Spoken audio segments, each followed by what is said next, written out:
今天做爆汁脆皮肠，空闲时间我们可以多做些，放冰箱冷冻，可以保存至少3个月。自己做的吃着也放心，实惠一些。这是直接买的猪肠衣，用羊肠衣也可以。用清水浸泡半个小时，把表面的盐去掉。再来做葱姜水，几片姜切成丝，几根小葱轻拍几下，方便出味，切成长段，和姜丝放一起，加半碗清水浸泡半小时。这是2斤猪前腿肉，收入比较多。做脆皮肠最好选2肥8瘦，这样吃起来既香又不腻。把它切成小块，放到绞肉机里绞碎，别绞得太碎，有点颗粒感才好吃。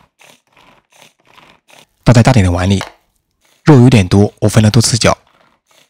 全部搅好以后，加20克盐，15克糖提鲜，5克胡椒粉去腥，30克玉米淀粉增加耐滑度，加2克红曲粉，再加20克蜂蜜，10克料酒，最后倒葱姜水150克就可以了。顺着一个方向把肉馅搅上劲儿，这一步比较关键，一定要搅到位。搅的过程比较耗时和费力，要耐心一点。搅到出现拉丝的状态就可以了，这样做的肠才会 Q 弹。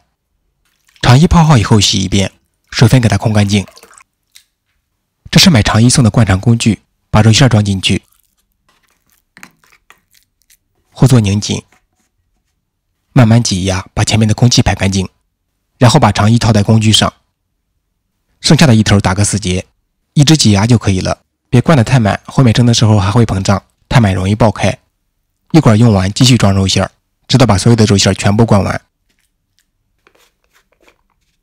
2斤肉我这里灌出来110厘米的肠，最后把工具里挤压不到的地方用筷子戳进去。全部灌完以后，肠衣的另一头也打个结，然后用细一点的绳子每隔一转打个结。我这里一共打了10个结，做了11个小脆皮肠，平均每个10厘米。最后把多余的绳子和肠衣剪掉，每根扎上5到6个小孔，把空气排出来。这样前期工作全部准备好了，用风扇吹1个小时左右，风干表面就可以了。千万别放在太阳下直晒，天气热容易变质。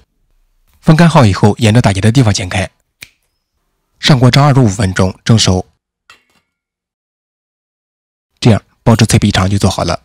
蒸熟的脆皮肠放冰箱冷冻室冷冻，随吃随取，可以保存至少3个月。想吃的时候在锅底刷一层薄油，小火慢煎，把表面煎得微黄就可以了。掰开看一下，会有拉丝，吃上去很 Q 弹，汁水也很多，咬一口就会爆汁。石头美食，天天美食，我是石头，喜欢的朋友记得关注石头。